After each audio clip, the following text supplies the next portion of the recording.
Hello guys, so we are at page 226. I'm so excited to talk about um, the face and the neck. We're gonna be featuring the bony landmark, all the muscles, everything, and this is very interesting because usually um, muscles is in attached to a tendon. My apologies. I'm on video. So it's attached to a tendon and then it then attaches to a bone, right? And in the case of the muscles of the face and the neck, it's practically like attached to the skin. Okay, and we have this interesting hyoid bone that is floating bone, and it's only how do you call this, balanced, you know being balanced by the suprahyoid and infrahyoid muscles that will depress the jaw and elevate the jaw. Okay, so we're gonna start here with the information here. um, so we have the base of the mandible. Okay, that will be the base of the mandible. We have the trachea here. We have the SEM, which is the sternocleidomastoid. Sternocleidomastoid is a very interesting muscles. It does tell you all the insertion and also the origin, right? Sternum, right? The sternum is a sterno. Cleido is the clavicle, is short, is another word for clavicle, and mastoid being the um, insertion point.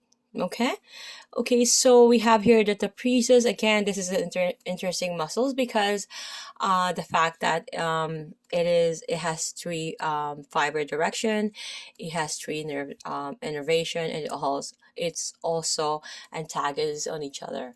What do I mean by that is when this we all know that when a muscle contract, it shortens as well, right? That's what the muscles do. It could be able to pull a muscle, but it cannot be able to push. Okay, so what happens is if there's an agonist in the instance of, let's say, biceps brachii, which is always the case, everybody wants to show their guns, right? Everybody wants to show, how far they worked out, right? So they will flex, right, their elbow, right? And for the biceps brachii to work. So therefore, the biceps brachii cannot push back um, to lengthen, right? What's happening is an antagonist will take in place, right? So the triceps being antagonist will be able to pull. That's why when then the elbow is straightened out because the triceps will extend. Okay, so it's an integrated approach, the muscle, but the whole body, anyways, is integrated. And if there's imbalance, it's necessary to bring back to its own homeostasis or its balance. Okay, that's what the body usually does. Okay, so looking at the wordings here, so we do have here the anterior and lateral sides of the neck can be divided into two triangular regions. The anterior triangle is bordered by the sternocleidomastoid, so the taste of the mandible, and then the trachea, the hyoid bone, thyroid gland, the carotid artery, the submandibular gland, and the styloid process of the temporal bone are some of the structures within the anterior triangle. So the posterior triangle B, as you can see, right, is formed by the sternocleidomastoid, which is short abbreviation of SCM, clavicle, and trapezius, and contains, among other structures, the brachial plexus and the external jugular vein. Okay, we're gonna have to watch out for those veins because it's important that we're not gonna harm client, right?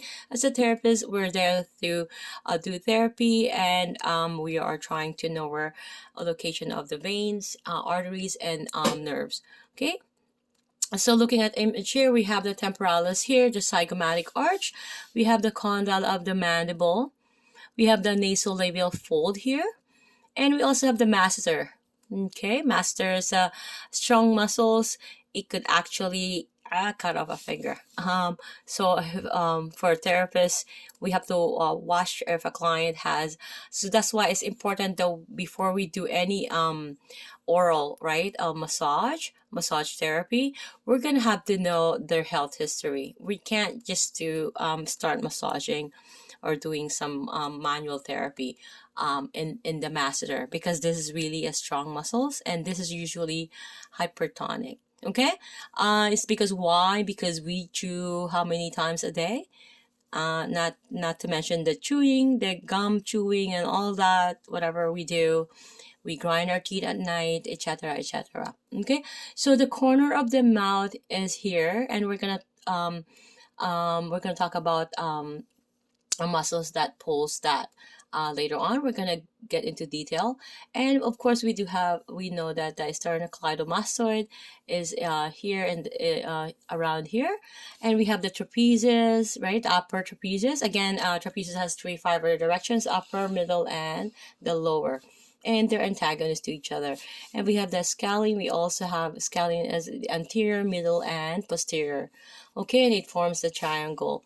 Okay, so we have the clavicle here, which is also referred to the clito. We have the glabella.